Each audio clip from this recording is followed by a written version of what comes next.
Se trata de una muestra concebida por un equipo curatorial compuesto por Nuria Enguita, directora del IBAM, Teresa Millet, conservadora del IBAM también, y Nacho París, a quien hoy tenemos aquí. Gracias, Nacho, por venir a contarnos. La exposición Arte en una tierra baldía, 1939-1959, está conformada por una amplia selección de fondos del Instituto Valenciano de Arte Moderno y donde se han incluido otra serie de piezas de colecciones públicas y privadas, además de 5 obras de las colecciones del MAC. Se trata, una vez más, de un proyecto expositivo fruto de la colaboración entre dos instituciones que se conocen desde largo y que han venido actuando en proyectos conjuntos desde hace tiempo. Ambas instituciones públicas comparten el interés por el arte contemporáneo y su difusión, el compromiso con la sociedad donde se inscriben y resultan idóneas para establecer canales de comunicación que permiten colaboraciones como esta, al tiempo que permiten también visibilizar la calidad de las colecciones que atesoramos y rentabilizar recursos. La exposición que hemos presentado en el MACA, Arte en una tierra baldía, 1969-1959, es una excelente oportunidad para adentrarse en el arte creado en un tiempo convulso, donde la situación sociopolítica, económica y cultural tiene incluso algunos preocupantes reflejos con la actualidad. Es una exposición que pone en contexto las obras de los artistas, no como hechos aislados y puros, sino como consecuencia de su tiempo. Obras creadas a veces en circunstancias personales difíciles, y una excelente representación de lo acontecido en esas 2 décadas que marcarán para siempre el arte del siglo XX. Más de 80 piezas, entre las que se incluyen pinturas, esculturas, dibujos, collages, fotografía, libros, folletos, partituras, revistas, así como películas que marcaron el signo de los tiempos, como las interesantes piezas del siempre experimental Valdelomar, su tríptico elemental de España, o el film Los olvidados de Buñuel. Nos lo va a contar con detalle y un poco más en profundidad Ignacio París, a quien apasiona este periodo en esta charla que ha titulado muy sugerentemente Cuando la forma fue asunto de Estado, comentarios a la exposición Arte en una tierra baldía, 1939-1959. Nacho es, y así se define, un diletante, un aficionado al arte, aún sin saber qué es o cuándo pasa. A pesar de ello, Nacho se cruza con el arte mientras interpreta en primera persona diversas figuras que el tiempo y la fortuna le han ido proponiendo. La de estudiante, la de espectador, la de artista, la de teórico, la de crítico y escritor, la de activista, la de transportista y montador de exposiciones y la de comisario o curador, como se prefiera. Y muy brevemente y con poca fortuna, dice él mismo, la de pedagogo. En consecuencia, París ha dibujado, fotografiado, editado vídeos, ha escrito y hablado, colgado cuadros suyos y de otros y ha organizado algunas exposiciones propias y ajenas. Y en todo esto, para no sentirse solo, ha creado y participado en diversos colectivos. Y hoy está aquí para contarnos estas 2 décadas, un tiempo en el que la ciencia, cultura y razón de Estado anduvieron de la mano del horror, dejando una resaca de pasmo y escepticismo ante el proyecto de civilización occidental. Tiempos en los que el arte fue condicionado radicalmente por la historia y el pensamiento político, y los artistas tuvieron que dar testimonio de ello. Nacho, cuando quieras. Muchas gracias. Pues muchas gracias, Rosa. Gracias doblemente. Gracias primero por acoger la exposición y que se pueda ver en más sitios, que nos parece una parte fundamental del proyecto. Siempre hemos evocado aquello del Museo del Pueblo, del Museo Itinerante de la Segunda República. Ahora no tenemos que hacer copias, pueden venir los originales. Y está muy bien que se entienda que una institución como el IBAM debe ser de todos los valencianos, allí donde estén, en toda la extensión del territorio y no solo en la capital.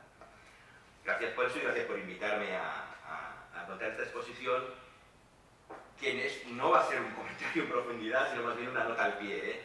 Son cosas como alrededor de lo que hay en la exposición o quizá fuera de ella. Otro agradecimiento es que Rosa ha enriquecido la exposición con obras de aquí, dándole un sentido también, para que podamos entender lo que ocurría también en Alicante. Lo que voy a tratar sobre lo que voy a tratar de interrogarme o de preguntaros o de que nos preguntemos es eso, lo que yo creo que es una particularidad de este periodo, y es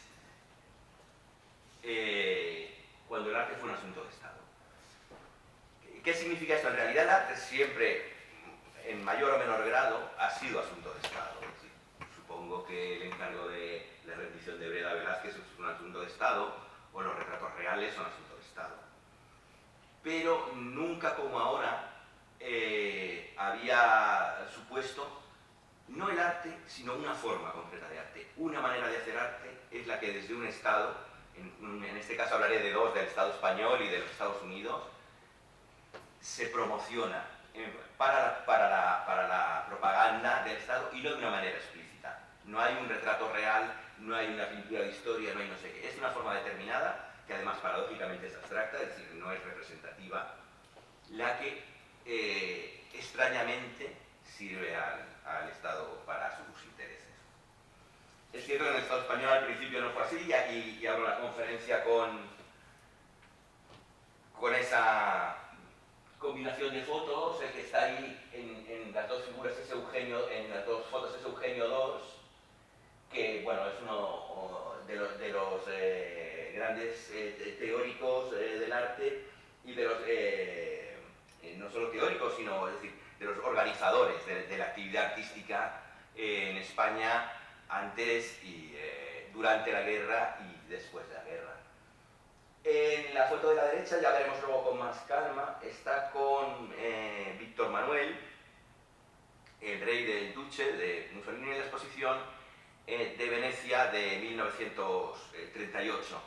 Es una exposición, veremos cómo el franquismo gana de una manera particular una batalla diplomática con el arte. Este es uno de los primeros pasos, porque antes de haber ganado la guerra consigue ser reconocido en Italia, lógicamente en connivencia con el fascismo, y tiene su propio pabellón nacional, que es el de Franco, que digamos sería, es decir, que pues se puede pensar muy bien en contestación al pabellón del año anterior, el famoso pabellón de la República, el pabellón de España en la Feria Universal de París, ¿no?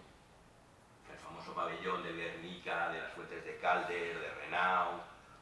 Esto como aquí sí que se expresa muy bien el tipo de arte que, a diferencia de la República, defiende el falangismo y el nacional, defienden el falangismo y el nacionalcatolicismo. Y luego, en un sorprendente giro de guión que iremos viendo, lo que en un momento consideran un arte subversivo y que debe ser incluso perseguido, que es como un atentado al orden, por lo menos al orden académico, pues las estructuras culturales del franquismo le dan el abrazo y lo promocionan sin ningún demérito para los artistas. No es decir, no es que yo crea, porque hay un debate intenso sobre eso, que es que le resta mérito a las obras. Las obras se generaron con independencia y sin ninguna voluntad de propaganda. Pero esa posibilidad de crear en libertad, en teoría, es lo que le sirve al franquismo, al Estado español de ese momento, para ganar una batalla diplomática en el exterior. Bueno, esta exposición se inicia en 1939, iré leyendo, pasando fotos y leyendo fragmentos del catálogo y de algún texto redactado aquí para la conferencia y de alguna otra exposición anterior, pero que se ocupa de esa época. Esta exposición se inicia, la que tenéis arriba, en 1939. Es el año de la invasión de Polonia y de la muerte de Antonio Machado en Coyure. En enero caía Barcelona, o era liberado, según la retórica franquista, y el gobierno de la Segunda República, que unos meses antes de perder se decide a declarar por fin el estado de guerra. Al comienzo de abril, en los muelles de Alicante se quiebra la última resistencia republicana. Cautivo y desarmado, el ejército rojo, conocemos la frase. Es el cuarto año triunfal, el año de la victoria, decían los que a sí mismos se llamaban nacionales. Y Franco decreta la ilegalidad de todas las religiones, salvo la católica. Termina una guerra que ha hecho de la muerte, como diría Cernuda, la patria más profunda, y cuyo viento de ira se ha llevado, ya lo sabemos todos a cuántos, ¿no? Por supuesto a personas anónimas y con el mismo valor, pero a Federico García Lorca, a Ramón Acina, a Nicolás de Cuona, a Emiliano Barral, a Francisco Pérez Mateo, a Alfonso Ponce de León, a José María Hinojosa, a Pedro Muñoz Seca, a Ramírez Maestu, a Domingo López Torres, a María Domínguez, a Blas Infante, a muchísimos artistas, escritores, creadores de uno y otro. Y meses después comienza la Segunda Guerra Mundial. Es la guerra de los incontables muertos, 50 o 100 millones, ¿quién lo sabe? Y es cierto, no se sabe. Así que en eso, en el imperio de la muerte y de la sangre y el fuego, fuimos aquí en España verdadera vanguardia. Y con más enjundia que en Europa, que nos matamos entre paisanos, que para eso era nuestra guerra y era civil y todo quedaba en casa, a pesar de algunos brigadistas internacionales o la Legión Cóndor o el cuerpo del ejército marroquí y los 80.000 italianos del cuerpo de tropas voluntarias y la Regia Marina y Aeronáutica. Y mientras la Sociedad de Naciones, puesta de perfil, mirando para otro lado, vestida de pacifista y colaborando en la salvación del patrimonio artístico nacional, pero dejando morir a cientos de miles, como si aquello no fuera la agresión del fascismo internacional contra el gobierno del Frente Popular. A fin de cuentas, la guerra contra el comunismo era antes que la guerra contra el fascismo. Ese es uno de los grandes errores, yo creo. Ahora quiero pediros disculpas porque, bueno, para describir un clima como es el que se produce en la posguerra en Europa, no bastan a veces palabras, y he elegido una selección de trocitos de películas, de una película sobre todo de Noche y Niebla, de Alain Resnais, que es una película muy dura. Es una película que recoge la acción en los campos de concentración y que me interesa, ya veremos por partes, porque explica muy bien cómo el horror necesitaba también de la razón. Necesitaba del diseño de los campos de concentración, necesitaba de una eficacia en el exterminio de las personas, necesitaba de unos inventarios y una burocracia, necesitaba de unos experimentos médicos. Y esta relación sobre la que hablaremos también más adelante de razón y barbarie, que nos hace plantearnos cuáles son los límites de lo humano, es el sentimiento que genera todo el arte de esa época. Bueno, durante la primera mitad del siglo XX, el mundo occidental desarrollado fue líder mundial en la práctica del terror de Estado. El nazismo y el estalinismo, el franquismo, los Estados Unidos y la bomba atómica, los aliados y sus bombardeos masivos, no solo fueron los nazis, nosotros también. Yo leía hace poco unas declaraciones de intenciones de los aliados para bombardear Dresde, para bombardear Colonia, y decían: tenemos que hacer inhabitables las ciudades. Ese era su proyecto, no era ganar al enemigo, no era no sé qué, era ganarlos con el horror de la muerte masiva y del desalojo de ciudades enteras que fueron destruidas. Nosotros, en nombre de la humanidad, también sacrificamos la propia idea de humanidad. Bueno, pues todos mostraron cada uno a su manera el terrible peligro inherente al uso del poder estatal en la consecución de grandes experimentos políticos, y demostraron de manera fehaciente que la cultura y la geopolítica están indisolublemente unidos. En realidad no han estado siempre, pero en ese momento se hace muy evidente. Hubo una primera guerra mundial, la Gran Guerra, y aquella historia sabida fue una guerra de trincheras, una sucesión de batallas en campos y tierras de nadie. Su topografía del horror, los planos de aquella carnicería se concentraron en Verdún, en el mar, pero la Segunda Guerra Mundial fue de otra manera. Fue una guerra total, con una extensión y una fiera universalidad nunca vista hasta entonces. Ya no solo campos de batalla, ciudades, pueblos, fábricas, bosques y caminos, carreteras, el mar, los ríos y el aire, y los soldados y civiles, hombres y mujeres, niños, animales y máquinas puestos en pie de guerra. Igualmente, la ciencia, la tecnología, el pensamiento, las leyes, las artes todas, la literatura, la pintura, la música, fueron puestos también en pie de guerra. La realidad entera estaba al servicio de la guerra. La guerra civil española, como he dicho antes, había sido su campo de pruebas, un ensayo general.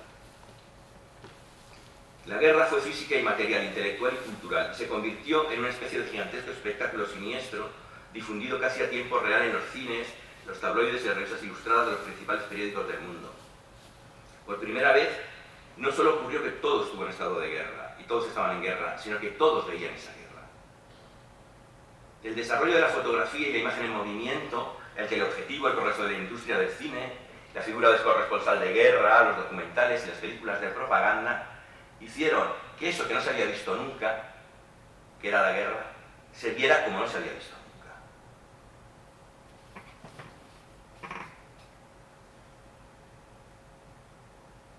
Este es uno de los...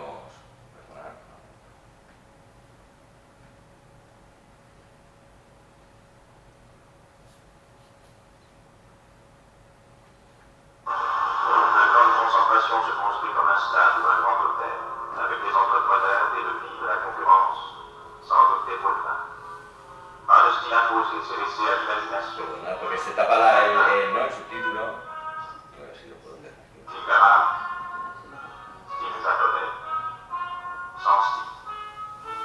Les architectes inventent calmement ces porches destinées à n'être franchies qu'une seule fois. Pendant ce temps, Burger ouvrier allemand, Stern étudiant juif d'Amsterdam, Schulstick marchand de Cracovie, Allen lycéenne de Bordeaux, vivent leur vie de tous les jours sans savoir qu'ils ont déjà à 1000 km de chez eux une place assignée. Et le jour vient où leurs blocs sont terminés, où ils ne manquent plus que raflés de Varsovie, déportés de Lodz, de Prague, de Bruxelles, d'Athènes, de Zagreb, d'Odessa ou de Rome.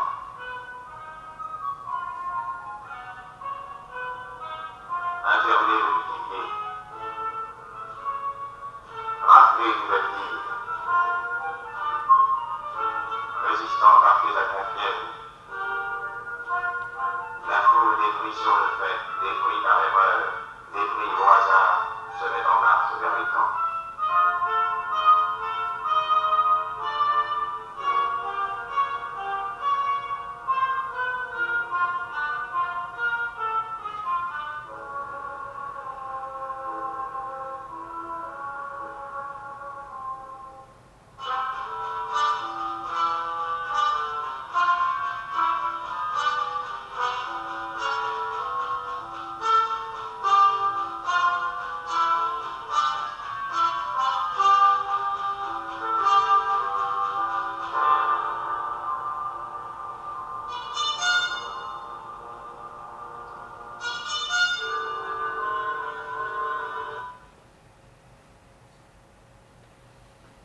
C'est la santé. Le travail, c'est la liberté. À chacun son but. Un coup, c'est à mort, et un essai, sinon. Chaque camp réserve des surprises, un orchestre symphonique. Un zoo. Des serres, où Himmler entretient des plantes fragiles. Le chef de feu est à Buchenwald, on a construit le camp autour et on a respecté le chef. Un orphelinat éphémère, constamment renouvelé.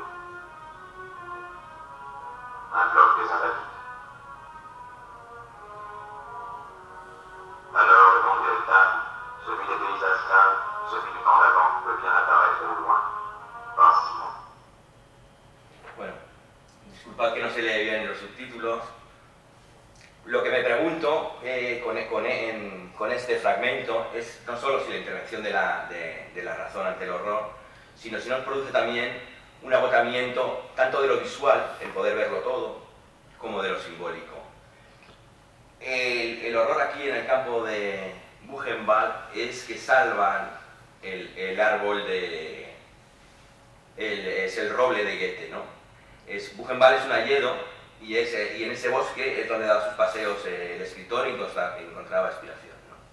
A pocos metros de Weimar, la pequeña ciudad de Turingia es la de Bach, de Schiller, de Goethe, de Liszt, de Strauss, de Nietzsche. Es el centro de lo que se ha llamado la alemanidad. Y ellos hacen un campo de concentración salvando el árbol, donde a la entrada dicen a cada cual lo suyo. Fueron 240.000 prisioneros y 56.000 muertos. Y no es uno de los campos más crueles que hubo. Il y avait un bloc chirurgical. Pour un peu, on se serait cru devant une vraie clinique.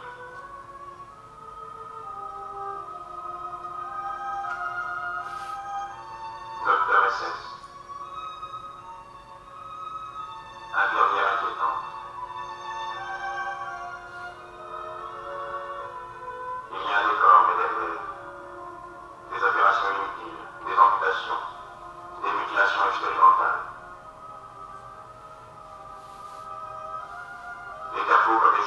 cessent de se faire la main.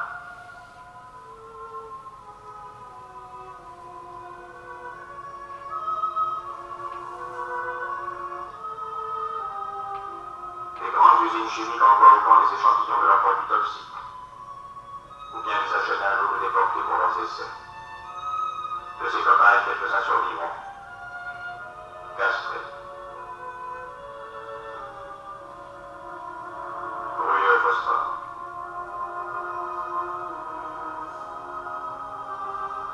Il y a celles dont la chair sera marquée pour la vie, malgré le recul. Ces femmes, ces hommes, les bureaux administratifs conservent leur visage déposé à l'arrivée.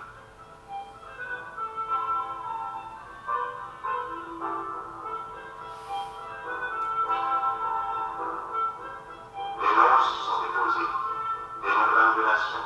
Ils remplissent des centaines de registres, des milliers de fichiers, un trait rouge vif des morts. Les déportés tiennent cette comptabilité d'élite. Bueno, rápidamente nos castigo más. En 1942,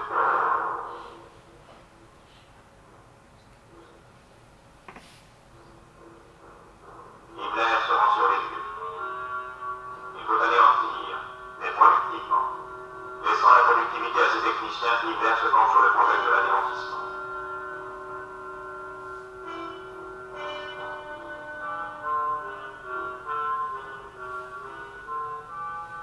On définit des plans, des maquettes. On les exécute et les déportés eux-mêmes participent aux travaux. Un crématoire, cela pouvait prendre à l'occasion un petit carte postal. Plus tard, aujourd'hui. Bueno, es cierto que más tarde los turistas se sacaron fotos. Sabéis que ahora hay el problema, ¿no?, de los campos de concentración convertidos en espectáculo para el turismo.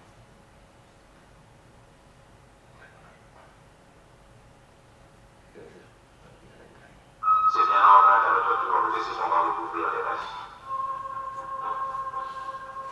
Ces blocs en bois, ces chalets où l'on dormait à froid, ces terriers où l'on se cachait, où l'on mangeait à la sauvette, où le sommeil même était une menace. Aucune description, aucune image ne peut leur rendre leur vraie dimension.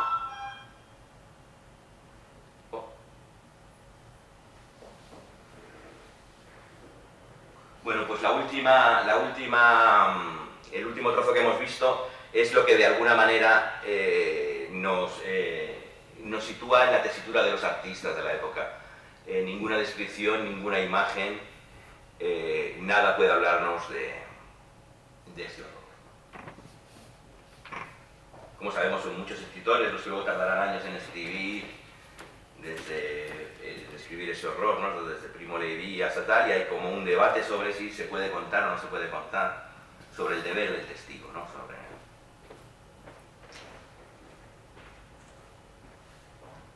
Esperemos que esto vuelva a suceder.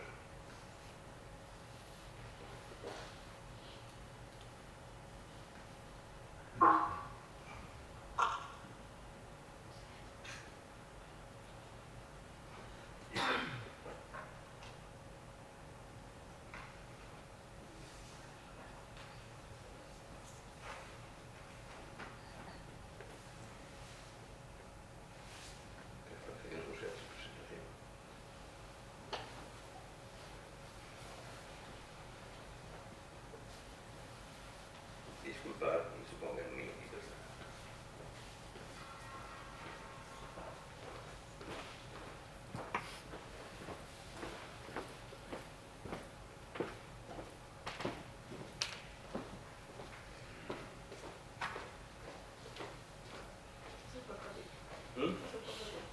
¿Qué? Es el portátil, sí, sí. Se ha colgado de repente y la conexión va bien y todo, pero yo creo que ya está.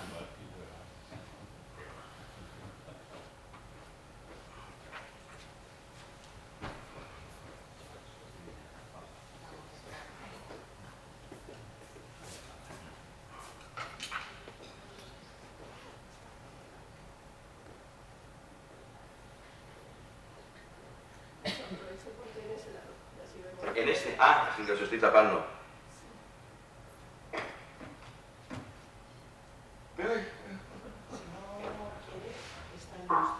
No, yo creo que sí. Ahora me salta todo lo que...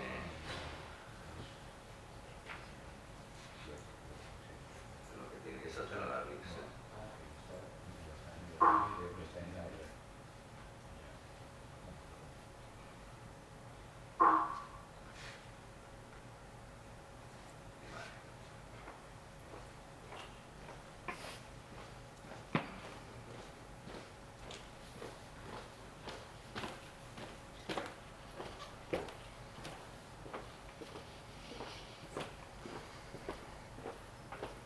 Vale, pues nos ahorraremos las escenas de Hiroshima, Mon Amour, que es una película que es muy interesante también porque precisamente hay algo también de todo el debate. Cuando Alain Resnais hace Hiroshima, Mon Amour, Hiroshima, Mon Amour es una película que es un encargo para hacer un documental sobre Hiroshima. Y él ya no quiere repetir Noche y Niebla y no encuentra tampoco la manera de hacer tal y recurre a la ficción, recurre a una historia de amor para contar una cosa terrible. Y el guion es de Marguerite Duras. Y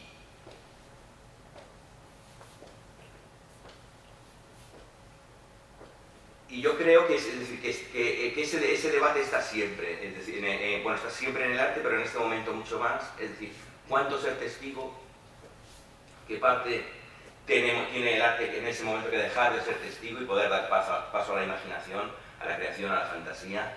¿O tiene la obligación moral de contar determinadas cosas? Como veremos, progresivamente a los 40 y los 50, el arte se va liberando de esa obligación del testimonio para poder dar paso a un arte o de la imaginación, o de la creación, o de la fantasía. Recién acabada la Segunda Guerra Mundial, derrotados Hitler, Mussolini y Japón, no tanto Hirohito, que permanecería como emperador hasta su muerte, enfrentaban las naciones democráticas el problema de traducir en un nuevo modelo de sociedad una victoria bélica que había supuesto un enorme sacrificio en nombre de un principio de humanidad. Aquella victoria, como ya hemos dicho, se había fundado también en el horror, también en la destrucción, de manera que predominaba un sentimiento de angustia y desilusión. Las esperanzas, las utopías que antes habían impulsado el progreso, parecían más alejadas que nunca de su cumplimiento. La técnica y la ciencia, puestas en guerra al servicio de la muerte, estrechaban entonces el horizonte de una sociedad mejor. La autonomía del sujeto individual y su independencia de juicio, como resistencia ante la experiencia inmediata y creciente de la manipulación de las masas, parecía un antídoto frente al proceso de deshumanización. Había una experiencia también de la movilización en guerra, de la victimización masiva, de no sé qué, y parece que el refugio en la propia experiencia individual, en la cuestión de la existencia, podía ser una salida a aquella situación. En esta situación se hace urgente una interrogación profunda sobre el límite entre el humano y la bestia, la fuerza y el derecho, sobre la relación entre conocimiento y verdad, sobre el sentido y el valor de la vida, y sobre la concepción del hombre, y sobre el problema de la modernidad como proyecto y el totalitarismo. Y también, por supuesto, entonces, sobre las posibilidades críticas del arte y el pensamiento, sobre los dispositivos de representación y sobre lo público, sobre la memoria individual y colectiva, sobre la historia como presencia decisiva en la vida de las personas, sobre el valor de lo simbólico, ya lo hemos dicho. Se toma conciencia de que la verdadera memoria política es aquella que nace de la vida personal, de la experiencia cotidiana, de lo que escuchas, de lo que te cuentan, del relato personal o colectivo en la vida próxima. Se abren así nuevos caminos para el arte. Esta es la situación en la posguerra. En la charla iremos viniendo adelante y atrás. Mientras, antes en España ha estallado el fascismo. Aquí tenemos dos portadas de la revista Vértice, que es como, digamos, donde el falangismo primero y luego falangismo y nacionalcatolicismo expresan su ideario estético. Para todos los fascismos la estética es importante. Es la fascinación y la seducción. Es la emoción más que la razón. El franquismo tenía su proyecto estético. Bueno, el falangismo más bien, que vino a ser como la utillería o el atrecho del primer franquismo, su retórica o su verborrea. Ante el mundo, el otro bando es el de los intelectuales. ante el mundo, esta es una guerra de intelectuales contra sargentos. Y eso tenemos que remediarlo nosotros con una filosofía de la patria y de la raza, porque además la tenemos. Eso hubiera podido decir Serrano Suñer, no sabemos si es exactamente cierto, según Novela Umbral, en la leyenda del César Visionario, donde retrata a lo que llaman los laínes, que son toda la intelectualidad franquista, Laín Entrado, Agustín de Foxá, Jiménez Caballero, Dionisio Cisruejo, Rafael Sánchez Maza, Gonzalo Torrente Ballester, Luis Rosales, y junto a ellos, al que hemos visto antes, Eugenio II, Machado, Marquina, Gerardo Diego, Cela, Carlos Sotelo, aunque luego Cela se le van a prohibir libros, en fin. Ha estallado una guerra en la que la cultura también entra en conflicto, y escribe muy bonito Pedro García en El Heraldo de Madrid, en conversaciones sobre la cultura, por ciudades herméticas, por campos desolados, a través de las horas frenéticas, como un can, la cultura busca, inquiere, persigue fantasmas melancólicos de ojos implorantes. Esta estética fascista, que al paso alegre de la paz anuncia un nuevo amanecer y que pergeñará Jiménez Caballero en Arte y Estado, es el libro, digamos, fundacional del pensamiento estético fascista. Se hace en la producción gráfica, en los carteles de Juan Cabal, su escudo de la Guardia Imperial, el yugo y las flechas, en las ilustraciones, en diarios y revistas como Vértice o La Ametralladora, donde escriben Miura, Tono y Perpruna, ilustra Perpruna, y Teodoro y Álvaro Delgado, en fin, José Caballero, Carlos N. de Tejada. Y allí está la imagen bélica del falangista, del requeté, del militar, del legionario, del impecable uniforme, y también vendrá la imagen de las mujeres de la sección femenina y los chicos del centro de juventudes, los heridos y los mártires laureados en la escenografía de los ceremoniales y sus banderas e himnos. Y en el cine, que ahí tienen un proyecto tal en colaboración con los estudios fascistas de Cineste en Roma o con la Hispano Film Production, que es una colaboración entre el bando nacional y la UFA nazi, donde Imperio Argentina y Estrellita Castro terminan andando por Alemania de la mano de Goebbels. Hay un texto estremecedor de Jiménez Caballero que nos recuerda el espíritu, por lo menos primero, ¿no?, en la guerra. La faena sustancial, todos sabemos que no es la de la cultura. Mito horrendo que quiere forzada y subrepticiamente sustituir en nuestros pueblos dogmáticos, mesianistas y antitrabajadores, quiere sustituir al viejo mito de nuestro Dios popular, de las conquistas y de las quijotadas nacionales. Horrendo mito humanitarista y vitalista ese de la cultura, que quiere aplastar nuestro credo tradicional y eterno, que es vivir, que es sobre todo morir, que es salvarse en la muerte. Vivir no es leer sobre la vida, sino saber sobre la muerte. Que esa fue nuestra única alegría en la historia, cuando tuvimos historia, la alegría de saber que moríamos por algo.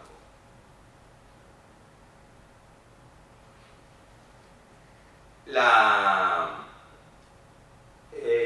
estética fascista, o bueno, ya digo que habría que matizar, porque más bien hay una estética falangista y otra nacional católica, que se tocan muchas veces,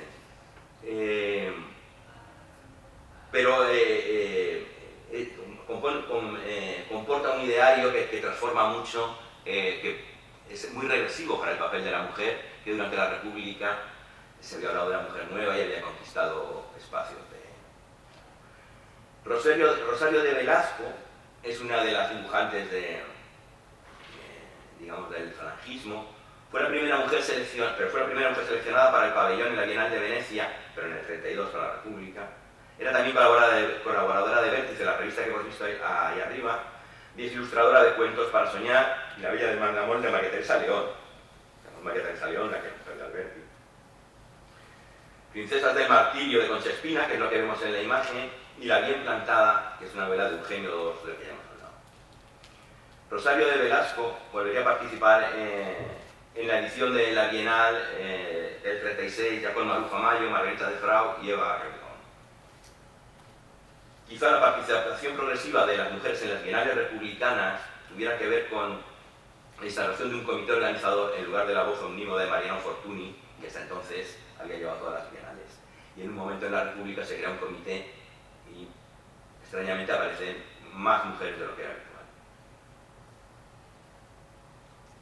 Otra cuestión que es extraña es porque es la indecisión republicana respecto a su participación en el arte más innovador en sus bienales. Tampoco el gobierno de la República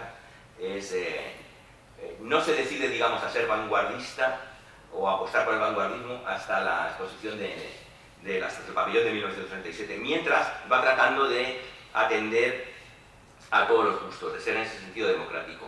Porque no lo olvidemos también que nosotros vemos ahora toda la producción de la vanguardia como si fuera la única cultura y realmente era una cultura muy minoritaria.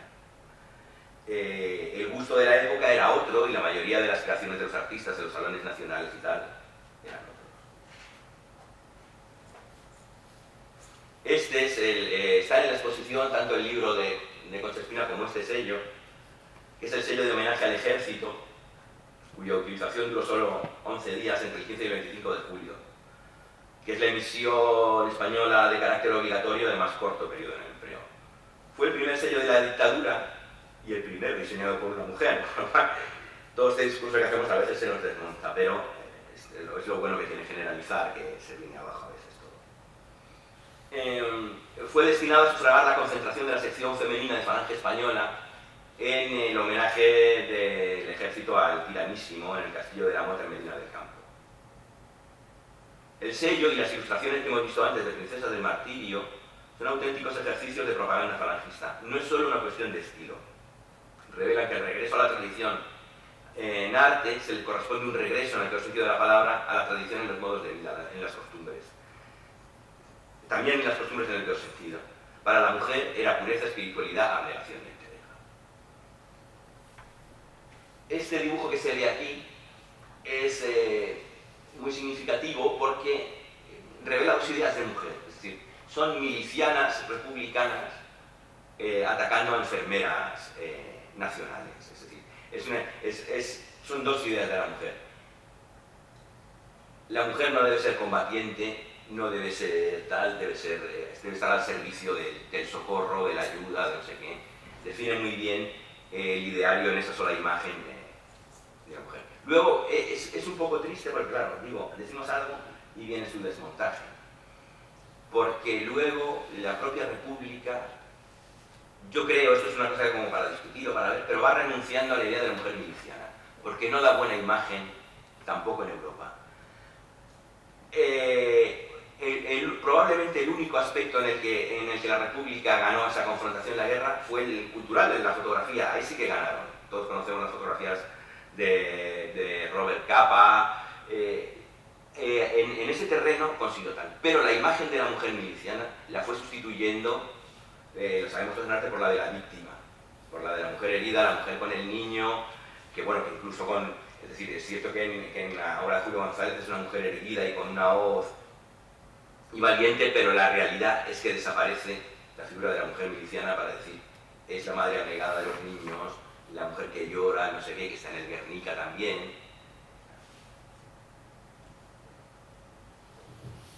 Bueno, este es uno de los cuadros anteriores de Rosario de Velasco,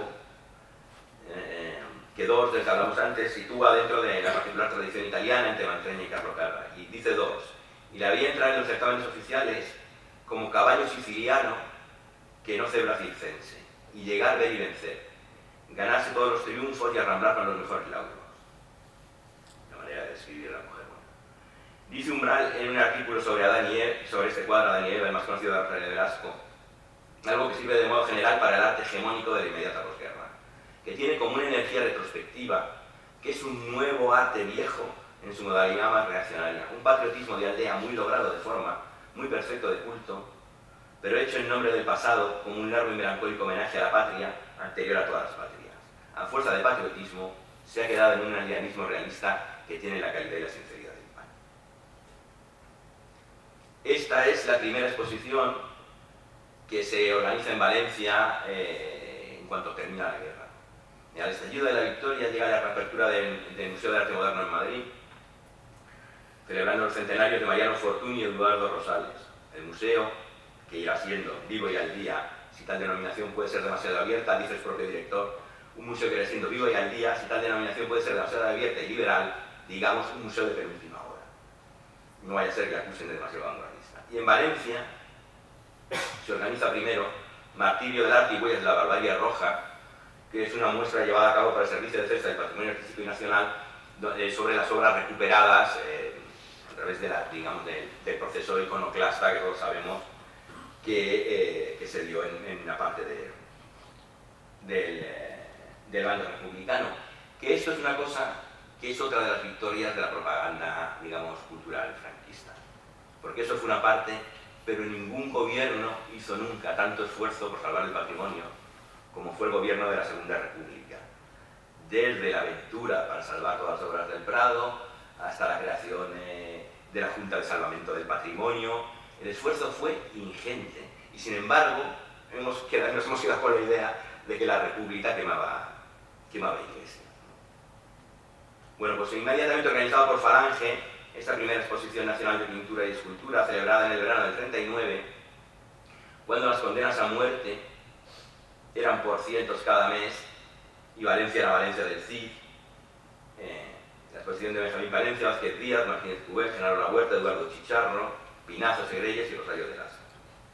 La muestra revelaba un conservadurismo que se iría imponiendo en los años 40 más academicista que fascista. Manera realmente alejada de la renovadora eclosión experimentalista republicana. Pero que antes de la guerra fue el estilo más aceptado socialmente, este que ahora veremos en esta exposición. En realidad el sueño falangista tampoco era este, el de la obra tipo Rosario de Velasco. Era algo más imperial y grandilocuente y con ecos vanguardistas. Pensemos, yo creo que imaginaban muchos una especie de Leni Rosenthal o fotografías de ese tipo. Es decir, sí que tenían en los encuadres, en no sé qué, en la maquetación de las revistas una voluntad más vanguardista de lo que el nacionalcatolicismo y el gusto de la época van a ir también imponiendo. En este costumbrismo nuevo andaba entre lo decimonónico y el neucentismo y la nueva objetividad, como su herencia marchita. Tampoco era exactamente el arte como reflejo del orden luminoso que queremos para la patria entera, como decía Sánchez Mazas. Este es el cuadro que presenta Rosario de Velasco.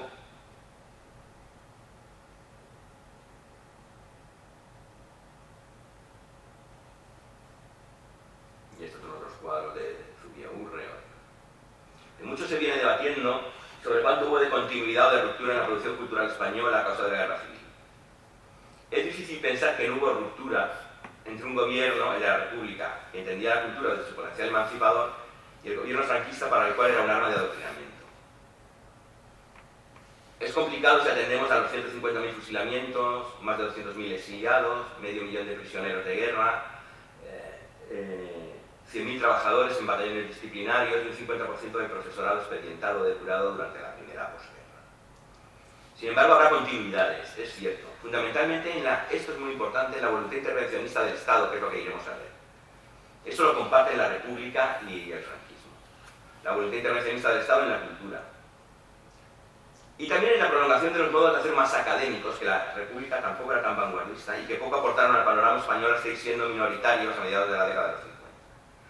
En el casi clandestino trabajo de los epígonos del vanguardismo, que ahí sí que quedaron quienes quisieron continuar el proyecto de la República, luego hablaremos de ello, o el proyecto, digamos, eso, del experimentalismo que han ido. Y lo más paradójico es la continuidad entre la República y el gobierno en determinados símbolos de lo español. Durante la década de los 30 y los 40, lo que resulta manifiesto es que con claras diferencias, en el sentido estético, la reivindicación de lo hispánico, de lo español, transita desde las filas progresistas, en las que era entendido desde una perspectiva de atención a lo popular y primitivo para su integración en un lenguaje nuevo y cosmopolita, hacia la retórica del nacionalcatolicismo franquista, eso sí, de carácter más autárquica, épica, anacrónica y de regusto colonial, que en su mirada hacia atrás no propone una superación, sino un orgulloso regreso al orden. De manera que a muchos de los mitos o emblemas estéticos de lo español que irá desarrollando el franquismo no los inventan, sino que simplemente los trae un poco a su discurso. Esta es la primera contestación que hace el franquismo, o una de las primeras, porque también está la que hablábamos antes, la exposición de Vitoria de arte sacro. Este es cuando la República expone en el 37 el pabellón del que hemos hablado, el Vaticano le cede un altar en el pabellón del Vaticano de la Exposición Universal al franquismo. Un altar cedido por el Vaticano al gobierno de Franco, en el que se sitúa una obra monumental del gran muralista catalán José María Sert, que se llama La apoteosis de Santa Teresa, que simboliza la intervención de la Santa en la Guerra Civil. Esto que veis en realidad es un boceto que ha comprado hace unos años la reina Sofía. La obra original se ha perdido y esto es la manera de trabajar de Sert, que trabaja con maniquíes, con figuras, con no sé qué, y es el apunte para la realización de esta pintura, ¿no? Bueno, no el apunte, sino el modelo. La pintura estaba flanqueada por columnas que componían los colores nacionales, rojo igual, pero las protestas del gobierno francés obligaron a que se cubrieran de negro. El cuadro que vemos ahí es la Intercesión de Santa Teresa de Jesús en la Guerra Civil Española, es un óleo sobre el lienzo.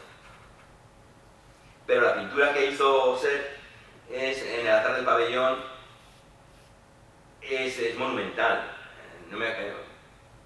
6 metros de altura, tengo que decir, 6 metros de altura por 2 metros de ancho, en el que la santa aparece intercediendo por las armas de los mártires del ejército franquista ante un Cristo crucificado que casi se abalanza sobre ella, como expresando el abrazo místico a la concesión de la plegaria.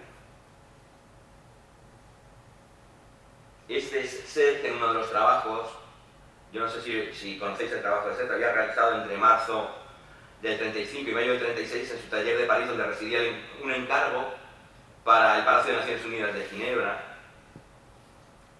Era un hombre que trabajó muchísimo para la alta burguesía mundial, es decir, decoró los salones y comedores de la aristocracia y la banca española y europea. Sert pinta en Francia la residencia del barón de Rothschild, en Gran Bretaña decora la mansión de Sir Saxton Noble, y pinta también, por ejemplo, el vestíbulo de la RCA en el Rockefeller Center. Y su inclinación franquista emergió porque él había jugado como a los bandos un poco, no se había significado mucho, hasta la destrucción de la catedral de San Pedro en Vic, que era su gran obra y que fue quemada, ¿no? En ese momento se haría con la causa, digamos, de los que eran rebeldes, de los nacionales, obsesionado por volver a pintarla, a su vez, como ocurrió. De hecho, es decir, después del incendio él volvió a repintarla. Y esta son imágenes de la como de la portada. Es la Bienal de Venecia del 38, coordinada por Eugenio II. Este es Eugenio II, ya lo hemos visto en las otras fotos. Cuando el gobierno de General Franco, antes de su victoria, es invitado oficialmente por la Italia de Víctor Manuel a participar. Participaron 11 artistas. Zuloaga es el que presentó un mayor número de obras, 28, pues estaban Gustavo de Maeztu, José Aguiar, José de Togores, Pedro Pruna.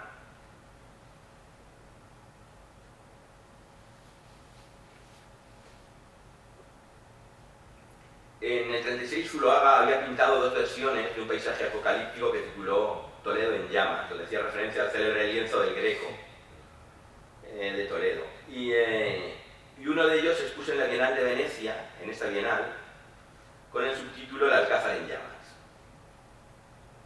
La prensa italiana de Mussolini interpretó Zuloaga como el heredero de la tradición española de Velázquez, Zurbarán, Valdés Leal, como el Greco, aplaudiendo su postura de defensor de la España auténtica. Veremos cómo esta defensa de la tradición española del Greco, Velázquez, Goya, Zurbarán, se mantiene con el grupo El Paso, con el informalismo y hasta con el arte normativo. Es acojonante. Todo sirve para un roto y un descosido.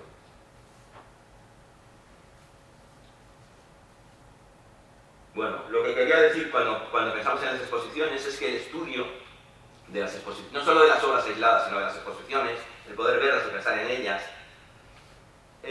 supone examinar elementos insertos en sistemas o redes de transacción de valor. Las exhibiciones funcionan de múltiples maneras dentro de un contexto más amplio de la institución arte, en relación con los mercados y con relaciones comerciales, en el desarrollo económico y local y nacional, y en actividades políticas y diplomáticas. La atención a este tipo de muestras, que luego veremos al final, revela elementos fundamentales en torno al ejercicio del poder, a la construcción de identidades nacionales, a la relación entre la cultura y el poder político.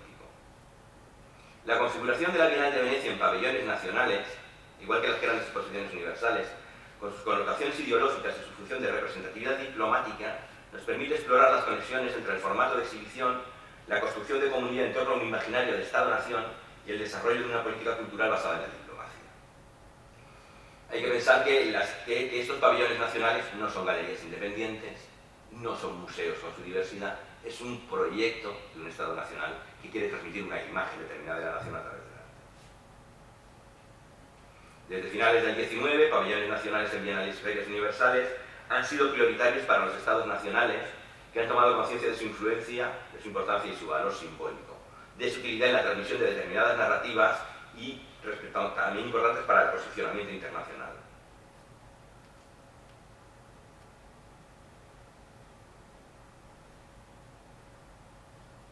Bueno,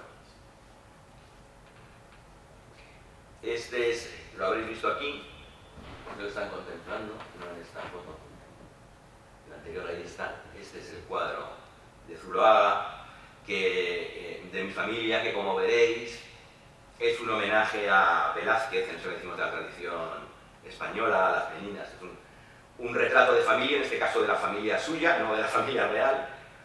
Pero bueno, la presencia de la parte del lienzo, el pintor trabajando, el perro a los pies, pues evoca como claramente a esa defensa de una tradición.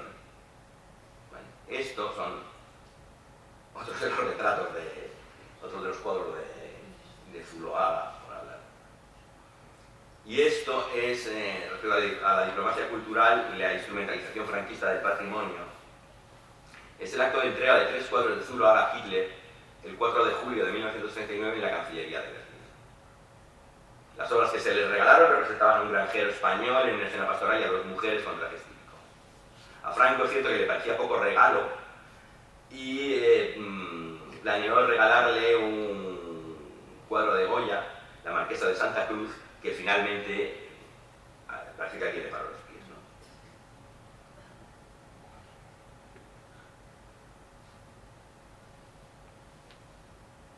Estos son... bueno, entre el 39 y el 40 fueron regresando a España tesoros nacionales como el Cristo de Mecina Celi, la Virgen de Covadonga, la Santa Faz de la Catedral de Jaén, las joyas del Prado. Y aquí hay una cosa muy interesante, es un desastre que, digamos, de alguna manera le ocurre a la República. Cuando saca las obras del Prado, que como sabéis viajan a Valencia, a Cataluña, en Figueres tiene que firma un tratado para sacarlas fuera, en el que se supone, un tratado de una ciudad que acaba de ser bombardeada, a la luz de los faros lo firman, y se supone que van a cesar los bombardeos para salvar el patrimonio nacional, para que los cuadros puedan pasar y llegar hasta Ginebra. Y se firma ese acuerdo, que Sert es uno de los que interviene en ese acuerdo, en el acuerdo de Figueras. El franquismo, no sabemos si por maledicencia o por falta de eficacia y tal, no respeta el acuerdo y los camiones son igualmente bombardeados, bueno, no cesan los bombardeos, pero consiguen llegar a Ginebra. Cuando llegan a Ginebra, con todo el tesoro, el gobierno de Ginebra inmediatamente ha reconocido ya al gobierno de Franco como vencedor, y lo que se organiza es una exposición en Ginebra sobre los tesoros de Franco, y Franco recupera todo el patrimonio del Prado. Y vende después en la propaganda como era un intento de robo por parte del gobierno de la República del patrimonio nacional y que la recuperado. El mismo día que van a salir las obras de Ginebra, de Prado, estalla la Segunda Guerra Mundial. Y las obras están a punto de no poder venir. Bueno, pues entre el 39 y el 40 fueron regresando a España tesoros nacionales, ya lo he dicho, como el Cristo de Mecina de Celi, la Virgen de Covadonga, la Santa Faz de la Catedral de Jaén. La Inmaculada de Murillo, que fue robada por el Mariscal Soult, y la Dama de Elche, y las coronas visigodas de Guarrazar y los documentos de Simancas. La Dama de Elche es muy interesante porque es una reivindicación que todavía hoy sigue, que hizo la República sobre ella como ejemplo de hispanidad, ya lo veremos, y que reivindica el franquismo como suya, y que todavía hoy andamos trayéndola y llevándola o queriéndola y deseándola unos y otros.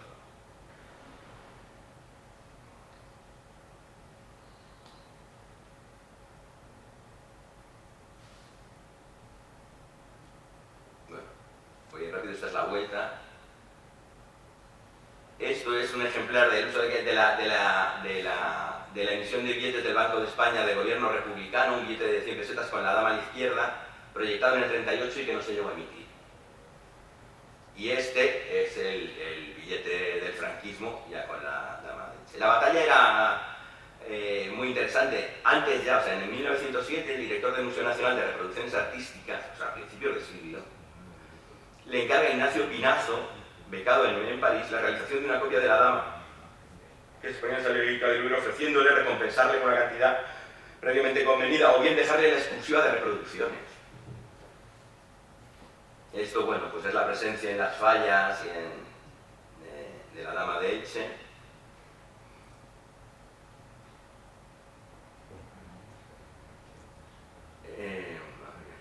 Teodoro Llorente Falcó firmaba desde Valencia un artículo en el ABC titulado Rasgos Valencianos, encabezado por una fotografía de Pepita Samper vestida de valenciana llorando ante una réplica de la dama de Elche, y la describía como la personificación de la mujer ibérica de aquella raza que constituye el fundamento de la española.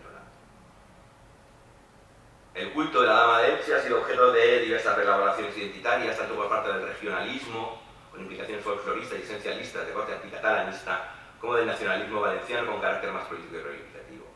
Aún en 2016, la Generalitat celebró el Día Internacional de la Mujer con un acto de homenaje en las Corts a las mujeres, con el reconocimiento institucional hacia la dama de Elche, que en palabras de la presidenta de la Comisión de Igualdad y Género representa a las mujeres íberas, transmisoras de estatus y prestigio, porque en el pueblo íbero las hijas se heredaban y eran comerciantes y grandes luchadoras. Todos vamos reivindicando, seguro. Esto es Federico García Lorca, un símbolo. Bueno,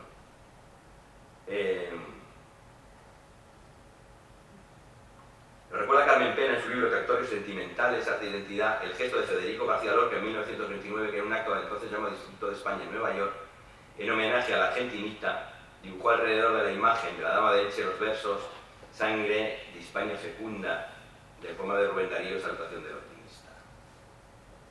Esta es la exposición de la dama de Elche contra la Inmaculada,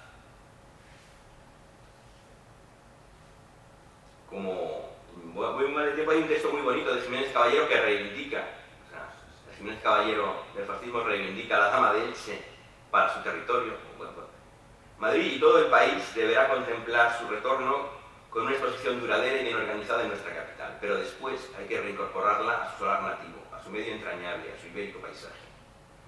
Cumplida ya la primera y más fundamental reintegración de la dama de Elche a su patria española, queda por rematar el final de esta reconquista nacional y arqueológica, incorporando esa simbólica escultura de la España ibérica, esa faz primigenia que tuvo el rostro de España en la historia, a su paisaje originario, entrañable y nativo, a Elche.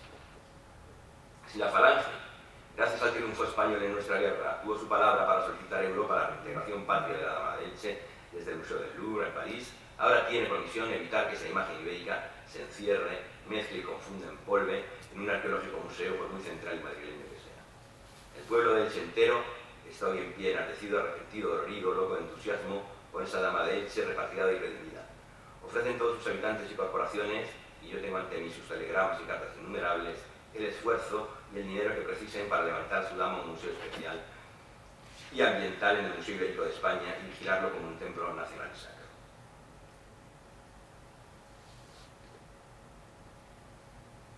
Este es Himmler, ante la copia de la dama en el Museo Arqueológico Nacional en el año 40.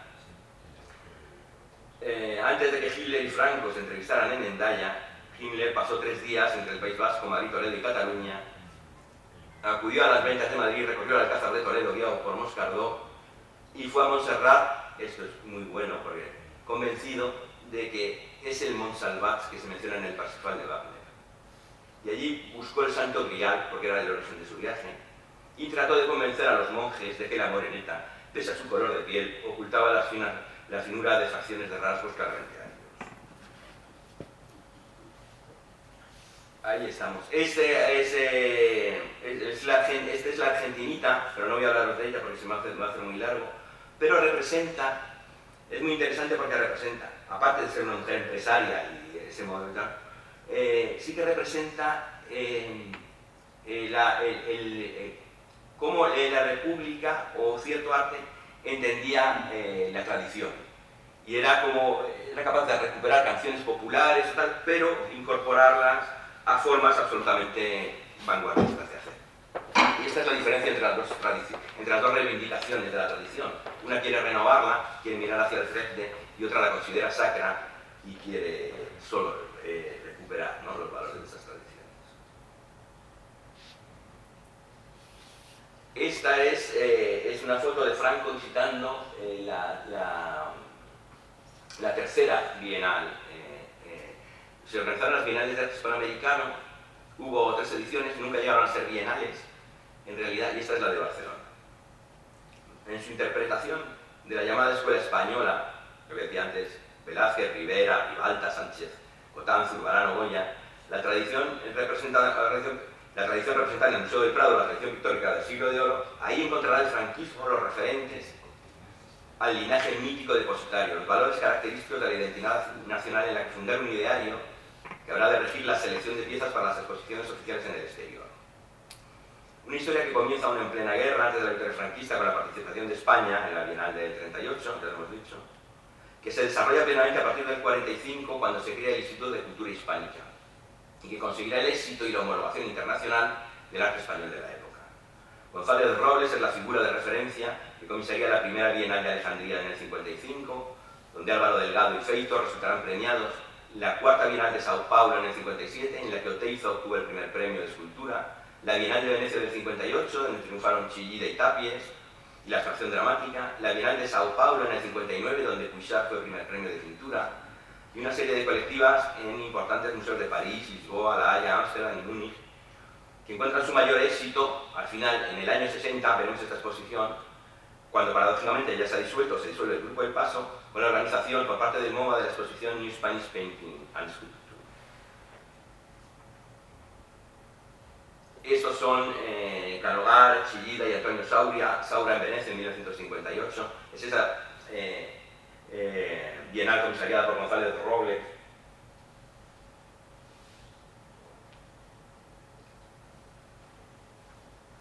Esta es una vista de esa exposición. Y por si queréis ver, es decir, de Chillida, hay en la exposición que es la atracción por la materia, en Chillida está la atracción por la materia, a la vez de resistente y queriendo ser orientada o regida por la reflexión, dúctil y rebelde. Es otra forma de intersección de lo humano en la naturaleza entre la geometría de los sistemas y el impresionismo de las sensaciones, escribió Octavio Paz. Ni esencia ni apariencia, ni lo pensado ni lo visto, el mundo como equilibrio, como convergencia. Es algo muy visible en Yunque de Sueños, que es esta pieza, abstracción en hierro forjado sobre pedestal de madera, en una inversión casi paradójica en precario equilibrio. Parece que lo que más pesa, que es el hierro, debería ser el pedestal, sin embargo, está invertido. Con frecuencia en Chillida vemos el hierro surgiendo de la naturaleza. Y hay algo que siempre me hace pensar en esa dualidad de hombre y naturaleza como un anuncio de la tragedia que ahora vivimos, del antropoceno, como una melancolía por esa vinculación, por ese equilibrio perdido. Yo sí que creo que eso está en Chillida, siempre desde el peine del viento hasta no sé qué. Hay una especie de relación del hombre de la naturaleza y una melancolía sobre un equilibrio perdido, ¿no? Como si nos advirtiera del drama implícito de ser, como decía Lewis Mumford, dioses tecnológicos y demonios morales, superhombres científicos e idiotas estéticos. Naturaleza y razón parecen dibujarse en su propio espacio de trabajo, como diría Celaya, porque dice, y surgen así, es como tenía el estudio Chillida, y surgen así del caos los dioses prometeicos. Encima del taller está el estudio, la mesa de dibujante y el ingeniero de sueños, los cálculos razonados, los proyectos.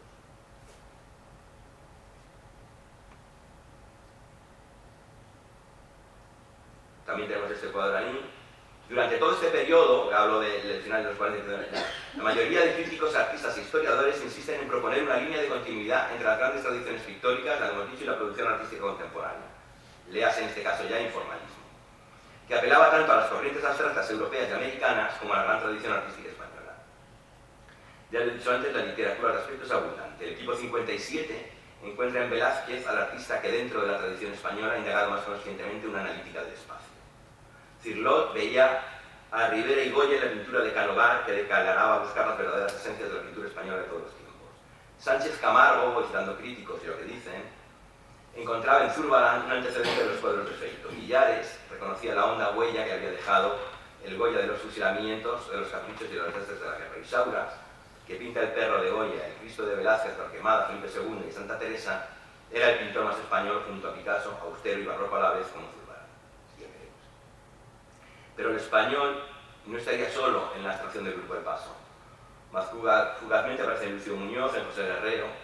Esta singular articulación entre una nueva vanguardia autóctona y el franquismo, enmarcada en lo que oficialmente se llama políticas de hispanidad, desarrollada entre la autarquía y el aperturismo socioeconómico, fue una apertura táctica, escribía Miguel Acerni, de doble vertiente artístico, cultural y político-económica, que tuvo su eficacia como instrumento diplomático fuera de toda duda.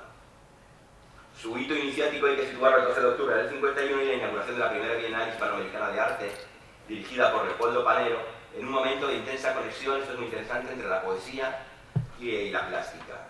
Ahí Panero dirige la exposición, pero están siempre Ridruejo, Rosales, Vivanco, Carlos Edmundo Dorí, en digamos, los enredos y las opiniones y los textos sobre la teoría del arte. La primera edición será seguida de una antológica en Barcelona, que es la que hemos visto, de una segunda edición en La Habana, itinerante por Latinoamérica, y la tercera en Barcelona, es la que hemos visto, que posteriormente viajará a Ginebra. La primera Bienal, acontecimiento que Moreno Galván. La primera Bienal supone el principio de la apertura, digamos, o se ha situado, lo suponen los historiadores, como el principio de la apertura del franquismo, la primera gran aventura diplomática en la que se acerca un poco a la modernidad. La primera Bienal, acontecimiento que Moreno Galván años después calificaría como de redención de cuentas colectiva de toda la modernidad dispersa, en su trascendencia la comparaba con la primera exposición de la Sociedad de Artistas Ibéricos, como un segundo aldabonazo en la vida artística de España, sería objeto de agrias polémicas. Unas en torno al academicismo y la renovación artística.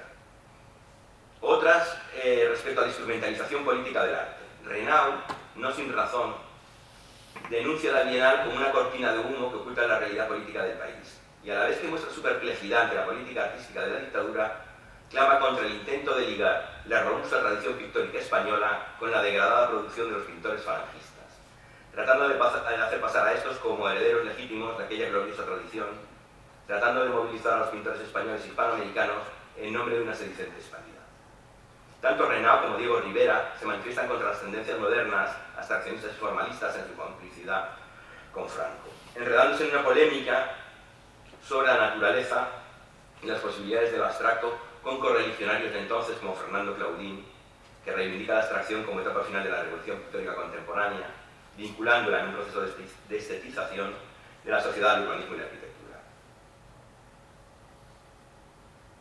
Y lo que es curioso es que de nuevo Claudín, en esa discusión con Renaud y con Diego Rivera, Claudín recurre a Goya, esta vez como ejemplo del extrañamiento del artista. Volvemos a aquella ecléctica bienal donde cupo de todo y que en realidad supuso el comienzo de la disolución de las diferencias entre la cultura oficial y la cultura de vanguardia. También a esta bienal también se opondría Picasso, firmando junto a otros artistas intelectuales españoles en el exilio un manifiesto en contra, negándose a participar, cosa que sería en cambio en la tercera edición barcelonesa, y colaborando en las contrabienales que se organizaron en París, en México o en Caracas. Y aquí hay un debate muy gracioso. Es la intervención de Dalí, bueno, es de todos conocida, pero por si alguno dice... Bueno, en el manifiesto que escribe en contra de la Bienal Picasso, se expresa con claridad la batalla por la tradición, esto de que os estoy hablando, de dos conceptos de tradición. Escribe Picasso. Bueno, o firma Picasso, no sé si lo escribió. Creemos que la tradición española, y con más razón el conjunto de tradiciones hispanoamericanas, no pueden ser invocadas porque niegan el sentido mismo de la tradición, al querer que esta no sea tal tradición, pasado, y sin cambio, no solo presente, sino amplia, envuelta y riquísima verdadera actualidad, la que sufre el pueblo español. Esa idea es muy bonita, en Picasso debe decir, no, la tradición es tradición porque es pasado. Y el sentido que tiene es abrirla al presente, pero no convertir la tradición en presente. Por eso, sensibles al verdadero sentido de la tradición española, al sentido popular de la tradición, Dalí, mientras tanto, se sumaba entusiasta a la Bienal y en el Teatro María Guerrero de Madrid daba la famosa y multitudinaria conferencia en la que decía, esto es muy famoso, ¿no? Lo de, en una conferencia estaba Picasso y yo, y decía, Picasso es español, yo también, Picasso es un genio, yo también, Picasso tendrá unos 72 años y yo unos 48. Picasso es conocido en todos los países del mundo y yo también. Picasso es comunista, yo tampoco.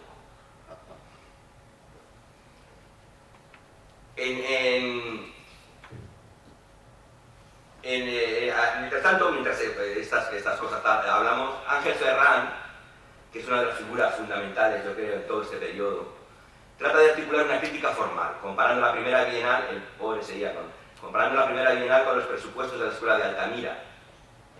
En este embrollo, Miró se inhibe y disimula, porque es cierto que era cuando Picasso rechaza repetidas veces el volver o el franquismo o el que lo instrumentalicen, queda Miró que ha vuelto de su exilio y se ve ahí entre el pobre entre la espada y la pared. Pero Miró, volviendo a esto de lo hispánico, lo español o lo nacional que nos ocupa, en entrevista a Santos Torroella recomienda a los pintores jóvenes españoles que se dejen atrás a hombres como Mondrian, porque su pintura es muy holandesa y conservan el sentido racial español, y se ven en nuestra gran pintura romántica. Aunque también es cierto que propone el impulso de la universalidad y el carlocalismo superficiales como claves del éxito internacional. El cuadro que, o sea, la obra que vemos de Ferrán es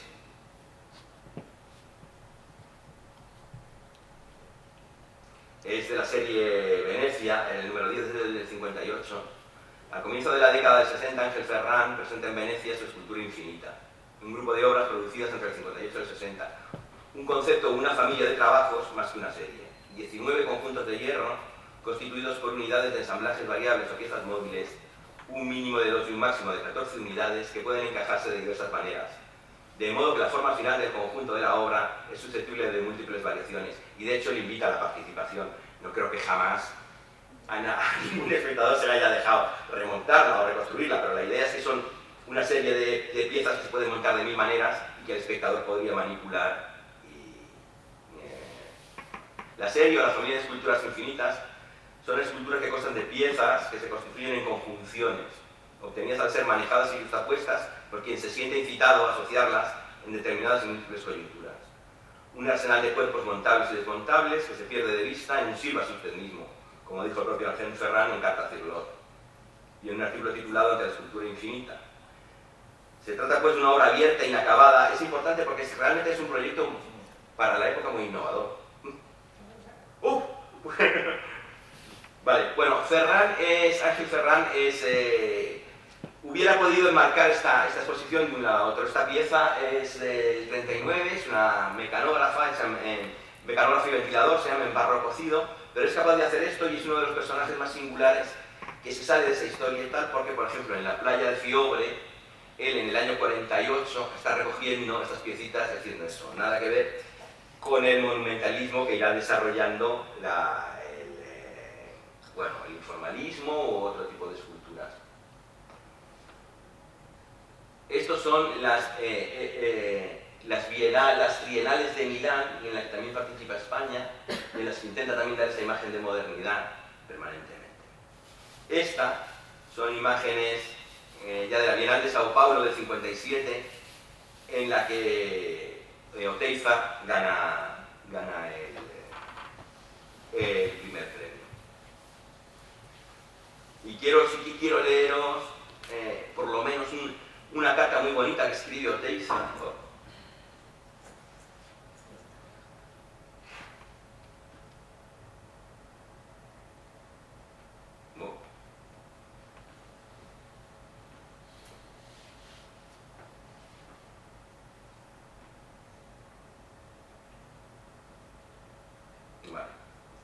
A Oteiza se le pide un balance de aquella exposición donde había recibido el premio. Dice, me pide usted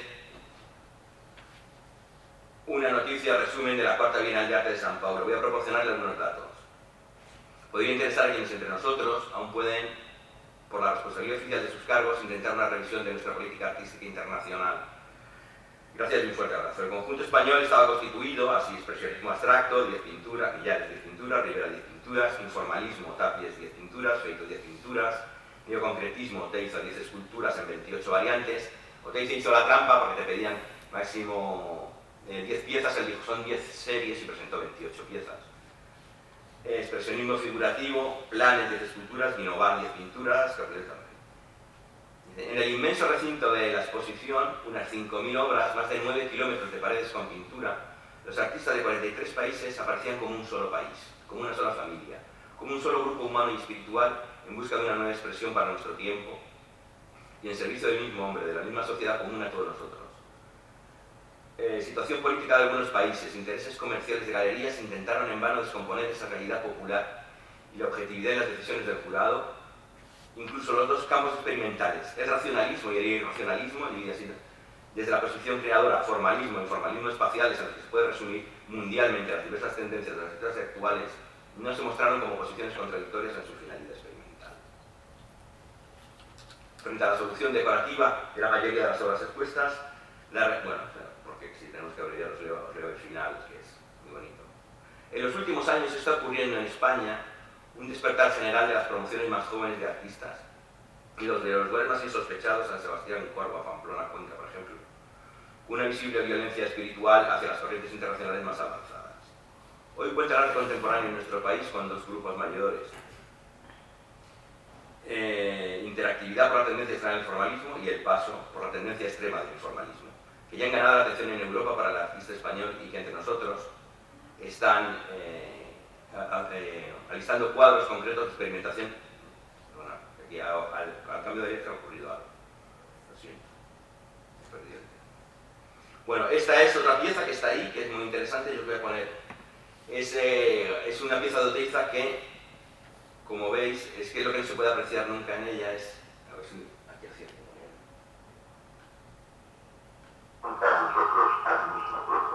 Es el sentido que tiene de movimiento infinito.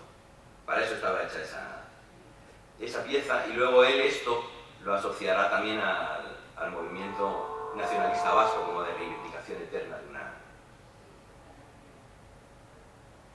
Y aquí sí, os pongo unas declaracioncitas de él.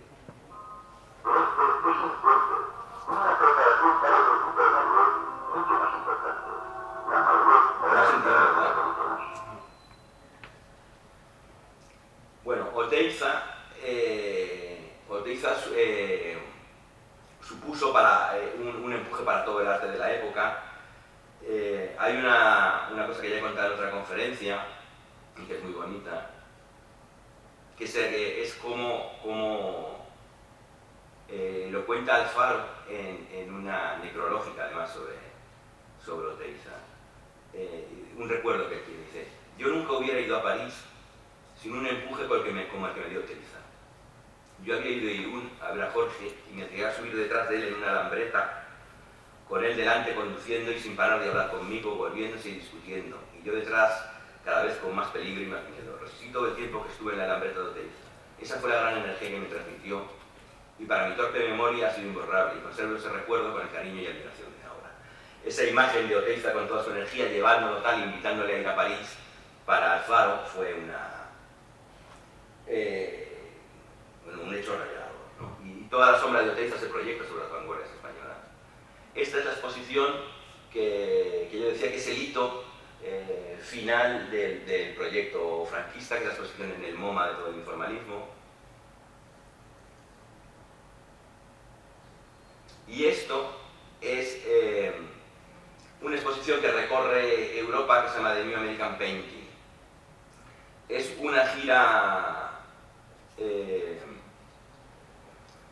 que recorre muchas ciudades, es impresionante, y que supone, que años después se ha evidenciado esta discusión que había sobre la implicación de la CIA y del gobierno americano en la promoción del expresionismo abstracto. Hay un artículo, no os voy a leer, que cuenta muy bien cuántos miembros de la CIA pertenecían al patronato del MoMA, y cómo, por ejemplo, esta exposición, que fue a la Tate, y la Tate no tenía en ese momento dinero para llevar, fue financiada por un mecenas americano. y lo cuenta el miembro de la CIA, dice, era muy fácil, nosotros íbamos al mecenas, le contábamos la idea, creábamos una fundación y le dábamos el dinero. El dinero era público, el dinero era del gobierno americano, pero a nosotros nos interesaba eso. ¿Por qué? Bueno, se tuvo que hacer ilegalmente porque realmente la recepción del expresionismo abstracto, igual que en España y en Estados Unidos, no era popular. Era una pintura que desde la base no se entendía, a la gente le molestaba, no le parecía bien. Y no se podía entender entonces que se gastara dinero público en llevar esas obras por ahí. Y luego también resulta extraño que ganaba, ¿no?, el gobierno americano apoyando a unos artistas que además en la mayoría no habían sido izquierdistas. Es cierto que lo que hace la CIA muy bien es darse cuenta de que la izquierda en Europa tiene una crisis tremenda, bueno, y la izquierda americana también la sufren, que es la crisis del estalinismo. El estalinismo deja en un lugar muy complicado a la izquierda marxista, tienen que abandonar los artistas que eran históricamente socialistas, son muy críticos muchos con el estalinismo. Entonces van abandonando la vida política, que termina siendo una despolitización absoluta, pero también si no pasan, digamos, al activismo cultural, ¿no?, a tener otra cosa sobre la crítica cultural, sobre no sé cuánto. El gobierno de Estados Unidos entiende muy bien que tiene que abrir una tercera vía entre digamos, el fascismo y la derecha, no sé qué, y el estalinismo, y vender el espacio como de libertad que suponía, en teoría, el gobierno americano. Y aprovecha esa fractura, aprovecha esa crisis de la izquierda, tanto americana como europea, para promocionar precisamente una izquierda que defendía por encima de todo la libertad del individuo, que es lo que en el expresionismo abstracto está como gran emblema de la creación.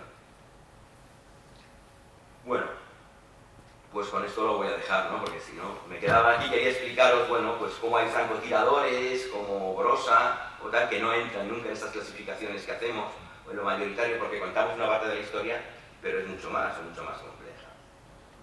Como Brossa, como Valdelomar, que podéis ver las películas y podéis ver el proyecto de circuito perifónico, que en el mismo momento, es en el 39, en el mismo momento que se está haciendo la exposición de Falange y de no sé qué, Valdelomar coloca una serie de altavoces por la ciudad que en realidad son un hilo musical comercial, y él dice, bueno, es para animar y para que se active el comercio después de la guerra y no sé qué, pero que bueno, luego el arte ha ido considerando como una intervención en la ciudad, una intervención de arte sonoro. Y ya termino con esto. Otra de las vías de apertura a la modernidad, paradójicamente, va a ser el catolicismo, el cristianismo. La renovación de la iconografía religiosa en España va a ser un espacio, no sin tensiones, para la reconciliación, digamos, de los poderes establecidos con el arte de la vanguardia. Uno de los casos más significativos es Aránzazu. Bueno, todos conocéis la historia, es un proyecto que hizo, creo que tenía aquí las fotos, no están. Bueno, es un proyecto que fue suspendido durante 14 años, creo, en el que Oteiza había hecho esas esculturas, Carlos Pascual de Lara, que tenéis sobre arriba, se encargaba del ábside, Chillida hacia las puertas, y que fue suspendido por orden del Vaticano. O sea, primero intercedió el obispo de San Sebastián pidiendo que aquello se parara, y el Vaticano le dio la razón porque no eran respetuosos con tal. Lo curioso aquí es que precisamente el problema lo generaban las esculturas de Oteiza figurativas y Carlos Pascual de Lara, y sobre lo abstracto, sobre las vidrieras, sobre las puertas de Chillida, esas se salvaron de la crítica del Vaticano. Claro, no, era difícil encontrarles un argumento, digamos, anticristiano. Es muy bonito porque, bueno, cuando las esculturas estas están durante, creo que son 14 años en la cuneta de una carretera, porque se empieza el proyecto y se suspende, y luego cuando se le pide a Oteiza que vuelva a hacerlo, que retome el trabajo, él dice que él ya no es escultor, es encargado y que por tanto... Sin embargo, yo veo, y luego al final sí que se decide hacerlo. Y creo que parte de toda su reflexión sobre el espacio, sobre el vacío, sobre no sé qué, tiene que ver mucho, por ejemplo, con esa distancia, que ahí lo vemos ahí en la foto, entre los apóstoles y la piedad que hay arriba, ¿no? No sé si se llega a ver, bueno, es una Virgen y el Cristo es la piedad. Y que le dijeron, cuenta la anécdota, ¿no? Le dijeron, bueno, pero que es que todo esto, esta parte así, lo vas a dejar así, sin nada. Dijo, no, sí, lo voy a dejar así, con nada. Y, bueno, ahí también tenéis el gran proyecto del Instituto Nacional de Colonización, que fue otra de las vías por la que se fue introduciendo la vanguardia se fue introduciendo otras formas de representación o de creación artística en la vida española. Ahí tenéis un cuadro de Saura, para terminar, que es muy interesante porque es un Cristo y él defiende que no es nada religioso. Dice, la elección de una estructura basada en la imagen de la crucifixión, empleada con perseverancia por el siglo 57, no obedece a motivos religiosos. Definido por algunos comentaristas, eso lo dice el profesor, como pinturas religiosas, incluso místicas, y calificadas por otros como obscenas y blasfematorias, la realidad del impulso que las motiva debería situarse al margen de estas consideraciones, aun reconociendo la lejana presencia de las componentes subterráneas de ambas texturas. Lo que hace, obviamente, Saura es hablarnos de otra cosa, ¿no? De la humanización, precisamente, del dolor de Cristo, del hombre solo, y su dolor, esa angustia existencial que recorre todo el tiempo del que hablamos, ¿no? de las posguerras. Como sabemos, está inspirado en este cuadro, él habla de este cuadro como referencia desde el negro, pero habla también de otro, que es este, que es el más expresivo, que es el retrato de Isen de Grunewald, el que habla de la expresividad de las manos, como de una humanización, ¿no? En el dolor. En el hieratismo de Velázquez es una cosa, y esta es otra opción, otra posibilidad, que es la de la expresión, y como vemos aquí, aparece también esa atención a la mano en el cuadro de Saura, que también se refiere a las estructuras en cruz en muchos textos, y habla de esta fotografía, que de todos conocida, que luego él repinta en Mentira y Sueño de Franco. Y con eso sí que, aunque me quedaba mucho, os lo dejo. Vale, si queréis comentar algo o contestar, bueno, siento mucho los errores técnicos y lo apresurado del final.